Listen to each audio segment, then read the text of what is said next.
여러분 반갑습니다. 빠직입니다. 오늘도 어김없이 전기기사 실기, 전기산업기사 실기 이것만 알면 반은 먹고 들어감 시리즈 2편을 통해서 여러분과 한번 이야기를 나눠보겠습니다. 지난 시간에 설비 불평형률 했는데 또 왜 설비 불평형률을 가져왔냐? 라고 물어보신다면 우리가 지난 시간엔 단상 3선 불평형률 한 거고요. 이번에 삼상 3선, 삼상 4선 똑같다고 보시면 돼요. 선만 하나 추가되고 중성선이 하나 추가되겠죠. 근데 같은 풀이로 들어가기 때문에 똑같다고 봐주시면 됩니다. 이 그림은 삼상 3선에 대한 내용인 것만 인지를 해주세요. 그래서 여러분이 단상 3선 그때 이제 1편에서 잘 하셨다면 이거는 뭐 그냥 숫자 몇 개만 바꾸면 되니까 똑같이 진행을 하면 되겠습니다. 아니 그러면 이 문제는 어떻게 출제가 될 것인가 라고 생각을 해본다면 첫 번째 보통은 삼상 3선 혹은 삼상 4선에서 설비 불평형률이 어떻게 되는지, 그러니까 설비 불평형률이 몇 퍼센트 이내로 들어와야 안정한 설비라고 할 수 있는지 그거 하나 물어볼 거고요. 그 다음에 예외적인 상황이 있어요. 삼상 3선이든 삼상 4선이든 30% 이내로 들어와야 안정적인 설비다라고 할 수 있는데 그것을 이제 예외로 둘 수가 있단 말이에요. 그래서 그거 예외 상황이 어떤 것인지 한번 알아볼 거고요. 난 마지막 실질적으로 이 그림에서 설비 불평형률 한번 구해봐라 이런 문제가 나옵니다. 그래서 오늘 그거에 대해서 6번째 핵심 내용으로 한번 들어가 볼게요. 자, 일단 보시면 설비 불평형률 문제고요. 이건 삼상 3선에 대한 거. 이번에 단위를 보니까 KVA, 다 VA, VA, VA. 1편에서 왜 VA로 해야 되는지 여러분께 말씀을 드렸습니다. 이건 설비의 어떤 용량, 불평형률, 각상에 걸리는 거 그거를 따지는 거기 때문에 VA로 들어와야 됩니다. 다행히도 여기선 VA로 들어왔기 때문에 그냥 바로 계산을 하면 돼요. 그 다음에 이걸 편의상 1번 선, 2번 선, 3번 선이라고 하겠습니다. 그래서 이게 지금 1, 2번에 걸쳐 있는 거 3개, 2, 3번에 걸쳐 있는 전열기가 3개, 그 다음에 1번과 3번에 걸쳐 있는 전열기가 1개. 이게 H가 전열기 부하니까요. 그다음에 전동기 부하 이거 잊으면 안 되죠. 전동기 부하가 하나, 둘, 3상으로서 5.7kVA로 연결되어 있습니다. 그래서 이 문제를 한번 들어가 볼 텐데요. 이 공식은요 이렇게 들어갈 수 있죠. 3분의 1 곱하기 전체예요. 전체 총 부하 설비 용량이란 얘기예요. 그래서 전체 이거 나중에 다 계산하는 거 알려드릴게요. 우리 단상 3선식에서는 2분의 1이었는데 이거는 삼상 3선이기 때문에 3분의 1로 바뀝니다. 그 차이예요. 단상은 2분의 1, 삼상은 3분의 1 이것만 기억해 주시고 큰 거에서 작은 것만 빼준다. 이거는 똑같이 들어가면 됩니다. 그러니까 이거를 풀네임으로 말씀드리면 어떤 각선에 접속되는 단상 부하 총 설비 용량의 큰 거랑 작은 거의 차이를 구해봐라 이렇게 되는 거고 곱하기 100을 하면 불평형률이 되겠죠. 그래서 간단하게 그냥 삼상 3선 하면은 3분의 1의 전체 총설비 용량분의 큰 거에서 작은 거 빼주면 되더라 곱하기 100을 해주고요. 자, 이대로 한번 들어가 볼게요. 자, 그러면 여기서 30%이 계산한 값이요 만약에 30% 이내로 들어오면 이 설비는 안정하구나. 이 수칙 중요합니다 여러분. 30% 중요해요. 삼상에서는 30%라 그랬어요. 단상에서는 40%라고 했습니다. 단상 3선일 때는 40% 이하로 들어와야 이 설비는 안정하다. 근데 이건 삼상 3선이니까 30% 안정. 여러분 이 두 개 숫자 반드시 기억을 해주셔야 됩니다. 굉장히 중요해요. 헷갈리면 안 돼요. 삼상이니까 30%, 30, 네, 좀 억진가요? 3이니까 30. 단상은요 40 이렇게 기억을 해주시면 됩니다. 자, 그런데 여기서 삼상에서 예외가 있어요. 삼상에서 뭐냐면 이럴 때는요. 이럴 때는 우리가 30% 이하로 안 해도 안정하다 이렇게 판단을 할 수가 있어요. 언제? 저압수전에서 전용 몇 개 수전할 때 뭐 이렇게 있을 때 많잖아요. 근데 어쩔 수 없습니다. 여러분 이거 다 가지고 가셔야 돼요. 문제에서 2개를 물어볼 수도 있고 4개를 다 물어볼 수도 있어요. 그렇기 때문에 여러분이 반드시 이 4가지를 다 가져가 주셔야 됩니다. 여러분 이게 많아 보이는데 별거 없어요. 잘 보시면요. 저압수전에서 전용 변압기로 수전할 때, 그 다음에 고압 및 특고압 수전에서 특고압 수전에서 일단 여기는 거의 맥락이 비슷하잖아요. 그렇죠? 그 다음에 숫자도 전부 다 100kVA, 100kVA, 100kVA. 그럼 여러분이 진짜 외워야 되는 건 뭐냐? 이 부분을 외우면 되겠죠. 그래서 저압, 고압, 특고압 순으로 가는 거예요. 저압, 고압, 특고압 밑에 그대로 써주시고 맨 마지막은 특고압. 그러니까 여러분이 하실 때 저압 수전에서 그 다음 맨 마지막은 가장 센 놈 특고압 수전에서 적어놓고 그 다음에 중간치 중간에 있는 것들은 고압 특고압 적어놓고 이런 수전에서 전용 변압기로 수전할 때 100kVA 이하의 단상 부하일 때 단상 부하 용량이 최대 최소차가 100kVA 이하일 때 100kV 이하의 단상 변압기 2대 역 부위 결선 할 때. 그래서 여러분이 이것도 다 숫자가 100이에요. 100. 100. 그렇기 때문에 이 숫자도 그냥 100. 너무 분홍색이 티가 많이 나네요. 이걸로 해볼게요. 자, 100, 100, 100. 그리고 하나 포인트는 여기 역부위결선. 이렇게 반드시 가져가 주셔야 됩니다. 그래서 여러분 이걸 오늘 내가 이 시간에 다 외워야 되겠다 이런 마인드보다는요, 우리 좀 실기는요, 한 번에 다 외우기가 외울 게 너무 많아서 좀 힘들어요. 그러니까 일단은 이 노란색 부분 먼저 외워주시고요. 이것이 됐으면 이제 하나하나 살을 붙여가는 거예요. 그런 식으로 계속 반복하는 게 중요해요. 여러분 계속 봤던 것을 또 보는 힘, 그게 실기를 합격하는 지름길입니다. 우리 한번 봤던 거는 괜히 보기 싫어요. 진짜 괜히 보기 싫습니다. 근데 봤던 것을 또 보는 힘을 가장 중요시 여기는 게 저는 실기 시험이라고 생각을 해요. 왜냐면 꾸준하게 봐야 돼요. 필기는 객관식에서 찍으면 되는데 얘는 그게 안 돼요.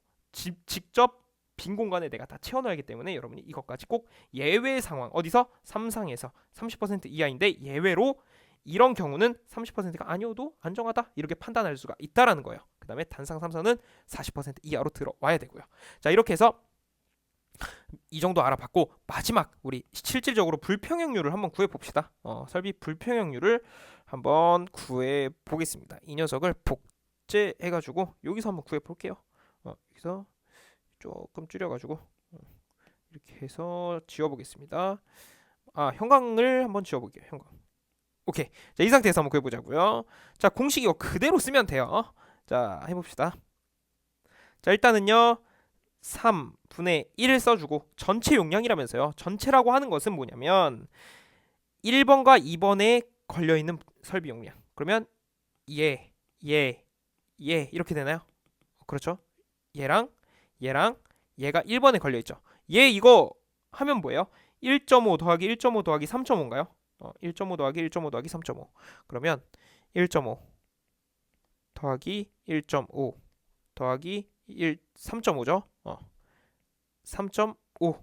자, 총 설비 용량이니까 다 더해버려야 돼요. 다 더해야 돼요. 자, 이렇게 했습니다. 그 다음에 우리 1번, 2번 선에 걸려있는 거 했으니까 이번엔 2번, 3번에 걸려있는 거 해봅시다. 그러면 얘랑 얘가 걸려있네요. 얘는 2kVA, 1.5kVA, 1.7kVA가 됩니다. 그럼 저걸 써보는 거예요. 더하기 2kg 더하기 1.5 더하기 뭔가요? 1.7인가요? 자, 여기서 끝내면 안 되죠. 계속 가는 거예요. 이번에는 1번과 3번에 걸쳐져 있는 걸 해보자 이거예요. 1번과 3번 걸쳐져 있는 게 여기 있네 이 녀석. 그러면 5.5가 되나요? 5.5. 자, 다 했다 하고 끝내면 될까요? 안 될까요? 절대 안 되죠. 왜? 우리 전동기 잊지 말라 그랬잖아요. 그래서 5.7까지 더해 주시면 됩니다. 5.7까지. 이러면 총 설비 용량이 된 거예요. 앞에 3분의 1. 그러니까 우리 지금 이 과정을 이렇게 구해 본 겁니다. 그럼 분자는 어떻게 될까요? 여기서 중요해요. 큰 거에서 작은 거. 여기서 제일 큰 게 뭐예요? 자, 그게 무슨 말이냐면 1번과 2번, 지금 보면 1번과 2번, 2번과 3번, 3번과 1번 이렇게 있잖아요. 1번과 2번, 2번과 3번, 3번과 1번 중에 가장 큰 것이 무엇일까요? 무엇일까요, 여러분? 자, 단상부하에서 제일 큰 거 뭐예요? 보시면 3.5, 1.5, 1.5 어디 있습니까? 여기 있잖아요. 이게 다 더하면 뭐예요? 1번, 2번 선에 있는 거니까 얘 더하면 5에 6.5가 되죠. 얘는 6.5가 돼요. 2번과 3번은요? 여기죠.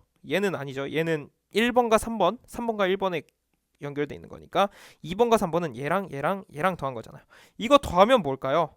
이거 더하면 이렇게 더하면 3.2고요. 얘까지 하면 4.2가 되겠죠. 얘는 4.2예요. 그러면 얘랑 얘는요. 그냥 5.5 하나 있죠. 5.5. 자, 여기서 최대랑 최소가 뭐예요? 자, 큰 것과 작은 것을 빼야 되는 거니까 세 개 중에 제일 큰 거 6.5죠. 즉 1번, 2번에 걸쳐 있는 거. 그래서 분자에 6.5를 써주세요. 빼기. 그 다음에 얘는 제일 큰 놈이고 제일 작은 놈은 얘죠. 2번과 3번에 걸쳐 있는 거. 그러면 4.2를 해주면 됩니다. 곱하기 몇? 100을 해주면 이거 계산하면 17.03% 나와요. 17.03% 이렇게 나오게 되더라.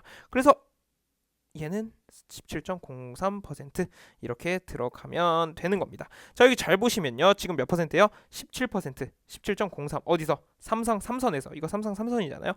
그러면 30% 이하로 들어왔죠. 그럼 얘는 안정한 설비구나 라고 판단을 할 수가 있다라는 겁니다. 그래서 여러분 이 정도로 가져가 주시면 되고, 우리가 5번 핵심 내용 1편에서 했던 거 단상 3선, 그리고 이번에 3상 3선 한 거 가져가면 불평형률 관련해서는 여러분이 절대로 틀리실 일이 없을 겁니다. 그래서 여러분이 여기서 주의해야 되는 거, 3상에서는 30% 이하, 이거 30% 이하 들어왔으니까 안정. 단상 3선일 때 우리 5번에서 했던 거, 1편 5번에서 했던 거 40% 이하면 얘는 안정. 그다음에 만약에 얘가 30%를 넘었어요. 근데 예외적으로 이런 식으로 있을 때는 이런 30%를 생각 안 해도 된다.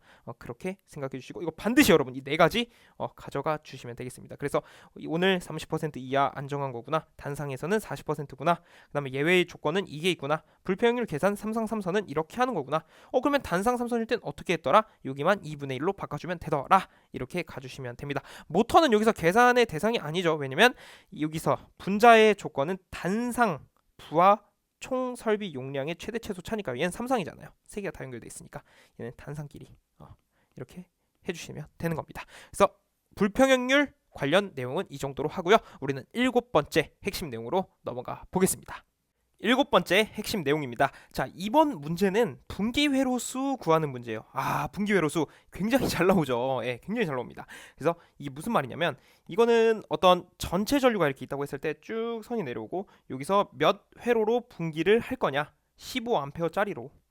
왜냐면 문제에서 지금 15A라고 했으니까 15A로 얼마나 분기회로, 그러니까 즉 이 분기되는 게 몇 개냐, 이거를 구하라는 거예요. 이 전체 전류에 대해서 몇 개를 나눠서 쓸 거냐. 왜냐면 하나로 다 쓰기엔 너무 부담이 크기 때문에 이렇게 분기회로를 나누게 됩니다. 개념은 이 정도로 알아보고 바로 한번 들어가 보죠.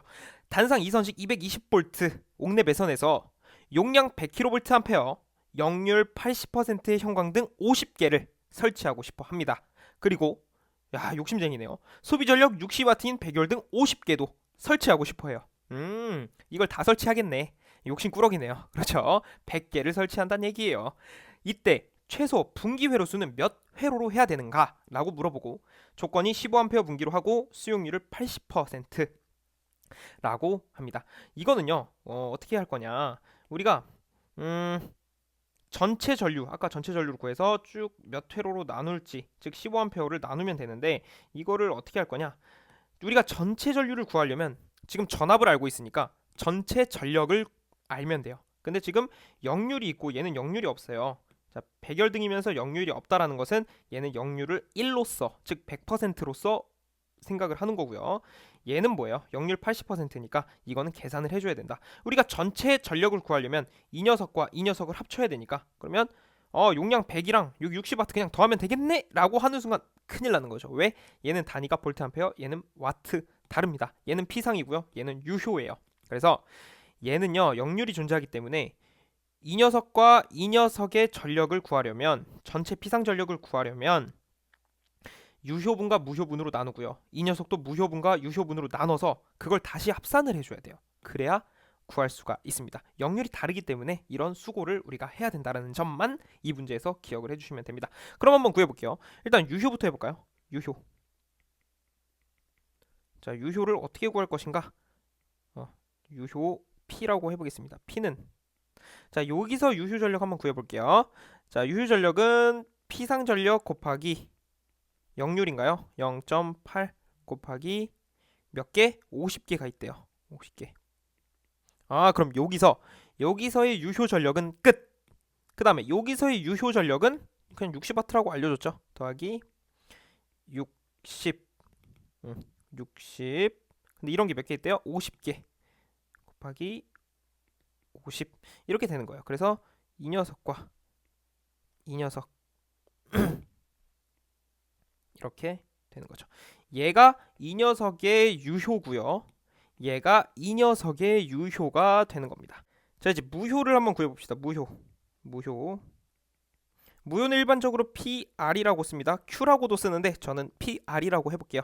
자, 여기서 유효, 무효를 이제 구해볼 건데, 무효는 어떻게 됩니까? 여기서 무효 어떻게 돼요? 무효는 100 곱하기 0.6 곱하기 몇 개? 50개. 자, 여기서 이제 왜 0.6을 곱하냐? 여러분 조금만 기다려주세요. 제가 왜 0.6 곱했는지 말씀드릴게요. 그 다음에 여기서는 무효가 있습니까? 무효 없죠. 얘는 영률이 주어지지 않았으니까 영률을 그냥 1로써 보는 거니까 여기는 없습니다. 0. 그래서 이거를 각각 계산을 해보면 얘는요 7000W가 나와요. 7000W. 얘는 계산을 해보면 3000이 나올 거예요. 3000 VAR 이런 식으로 나오게 됩니다.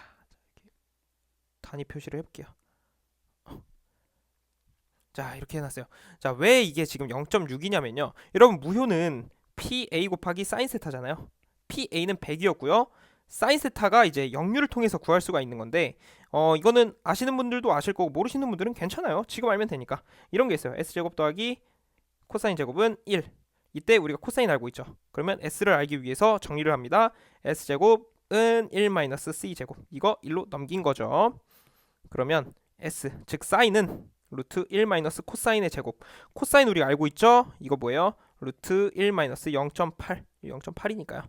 그럼 이거 0.8에 제곱하면 0.64가 나와요. 루트에. 그러면 0.6으로 빠져나올 수가 있더라. 그래서 이 0.6이 여기 들어간 거예요. 이 식에 의해서.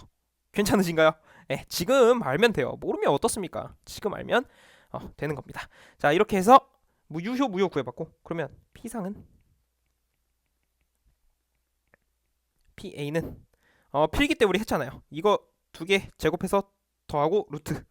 그러면 루트에 7000 더하기 3000. 이거 해주면 7615가 나와요. 7615 .77 정도 나올 거예요. 77 VA. 얘는 P상이니까 VA. 이렇게 나오는 거죠. 이렇게 하면 전체 P상 전력을 구한 겁니다. 근데 여러분 여기서 끝내면 안 되는 게 수용률이라는 게 있어요. 그러니까 이걸 다 쓰는 게 아니라 80%까지만 하는 거죠.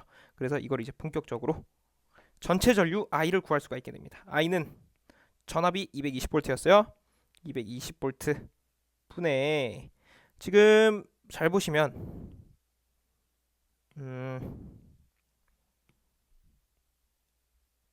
15A 분기 이건 좀 이따 보고 수용률이 80이라 그랬으니까 이거를 원래 여기다가 써줘야 되는 거예요. 이거를 이렇게 왜? I는 V분의 P니까 전체 전류니까 전압분의 전체 P상 해주는 거죠. 그러면 7615.15.77인데 수용률 80%만큼 먹어야 되니까 0.8 곱해주면 이게 이제 진짜 전체 전류가 되는 거죠. 그래서 이 전체 전류를 어떻게 한다? 전체 전류 I가 쭉 내려오면 여기서 15로 빼고 여기서 15로 빼고 몇 개로 뺄 거냐 이거 구하라는 거잖아요. 그래서 그거를 해보겠다 이겁니다. 자 그러면 본격적으로 분기계로수 N은 자 15로 나누면 돼요. 뭐를? 전체 전류 I를 이 녀석이에요. 15로 나누면 되죠. 왜? 전체 전류를 15A로 나눠야 몇 회로로 나눌지가 결정이 되는 거니까요. 그러면 이거를 여기에 대입을 하면 되잖아요. 똑같은 거니까. 그러면 220 곱하기 15분의 76115.77 곱하기 0.8 이렇게까지 돼야 정석적인 식이 됩니다. 그래서 이게 여기서 220이 왜 들어가냐라고 하시는 분들이 있을 수 있는데 결국엔 이게 전체 전류잖아요. 이거 전체 전류. 그거를 뭘로? 15로 나눈 거잖아요. 그렇기 때문에 이런 식이 성립이 되고 이거 계산하면요. 어떤 값이 나오냐면 대략 1.85가 나와요. 1.85. 그러면 1.85 단위는 회로죠. 자, 근데 여러분 이 세상에 소수점인 어떤 물리적인 것들이 존재합니까? 이것도 전선 개수라고 생각을 해야 되는데 절대 존재하지 않죠. 그러면 이걸 어떻게 좀 처리를 해야 되는데 야 우리 이거 전선 좀 아끼자 해서 0.85로 날리고 그냥 1회로로 하면 될까요? 안 되겠죠. 절대 안 돼요. 왜냐면 최소 1.85가 있어야 되는 것이기 때문에 조금 여유를 두더라도 하나를 올려주는 거예요. 즉 분기회로수에서 소수점이 나오면 반드시 절상시켜줍니다. 그러니까 반드시 하나 올려줘야 돼요. 그러면 2회로가 됩니다. 이게 정석적인 답안이 되고 이걸 이제 플레임으로 쓰면 결론 이 문제의 정답을 써보면 이렇게 써주셔야 돼요. 15A 분기. 자, 15A 분기 2회로 좀 더 이쁘게 써볼까요? 분기 2회로.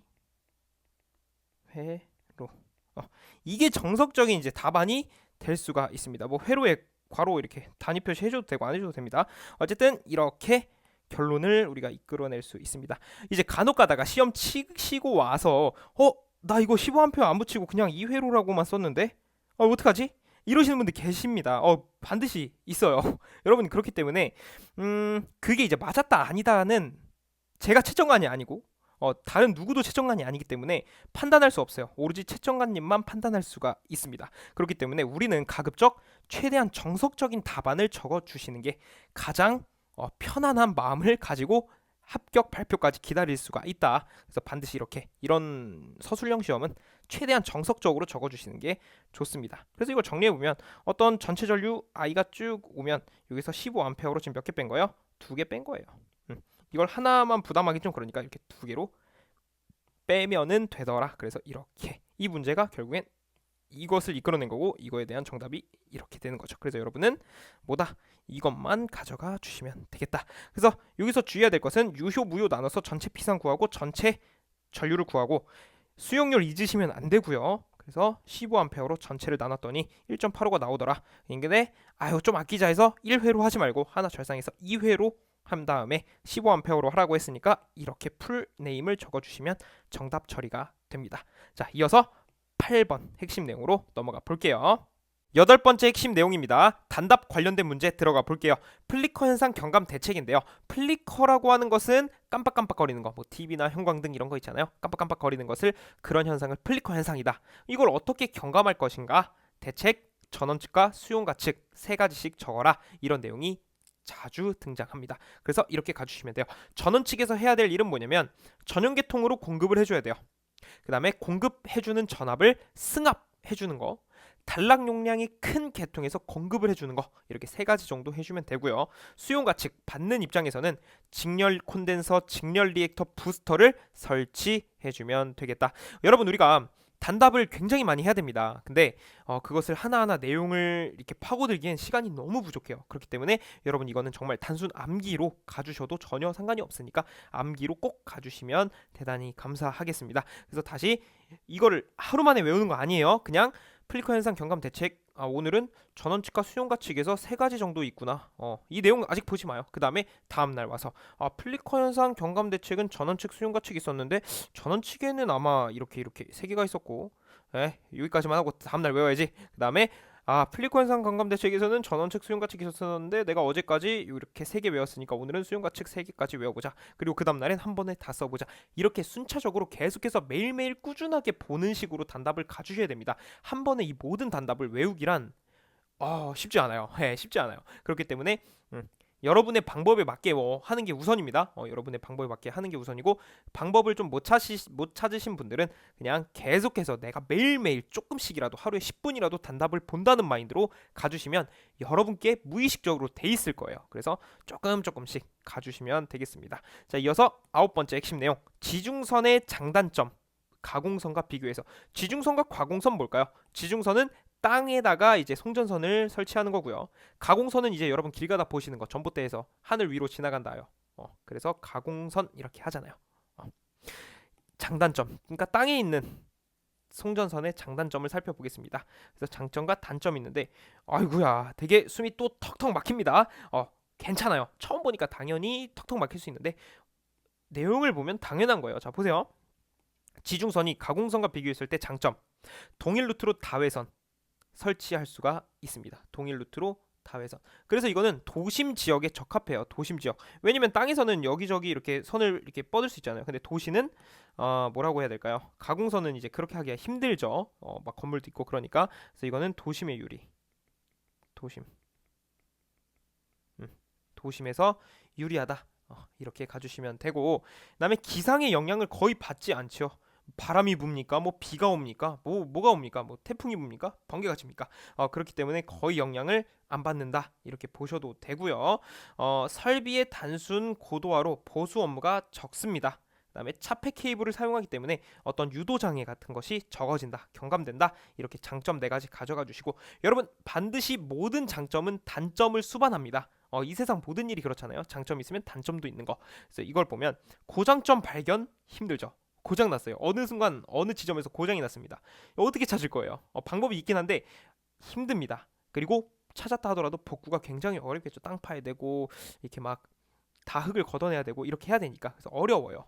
그다음에 송전 용량이 비교적 낮아요. 이건 왜 낮냐면 어떤 열 방출이 원활하게 돼야 용량을 좀 키울 수가 있는데 지 중에서는 그것이 힘들어요. 땅 밑에서는 그게 힘들기 때문에 송전 용량을 가공선에 비교해서는 좀 낮게 송전 용량이 책정돼 있다. 건설 비용 당연히 비싸겠죠. 땅 파고 들어가는 건데. 그리고 땅을 파야 되니까 당연히 기간도 오래 걸릴 거고요. 신규 수용 탄력성이 결여된다. 그러니까 내가 좀 용량을 다른데 이제 좀 추가를 하고 싶어, 증가를 하고 싶어 용량을. 근데 땅이 있기 때문에 아무래도 새로운 것들을 추가하기가 좀 어렵다 이렇게 생각을 해주시면 됩니다. 그래서 장점과 단점 가져가 주시고 이렇게 해서 전기기사 실기, 전기산업기사 실기 이것만 알면 반은 먹고 들어감 시리즈 2편을 마무리해봤습니다. 오늘은 좀 어떠셨나요? 계산 문제 2개, 단답 2개 이렇게 해봤는데 이런 식으로 앞으로 계속해서 진행을 해보겠습니다. 어떤 진행 방향성에 있어서 여러분께서 좀 좋은 아이디어 있으시면 댓글 남겨주세요. 제가 여러분의 의견 충분히 참고해서 최대한 그렇게 진행하도록 하겠습니다. 오늘도 함께 공부해 주셔서 너무 감사드리고 저는 또 다음 영상에서 찾아뵙도록 하겠습니다. 여러분 고생 많으셨습니다.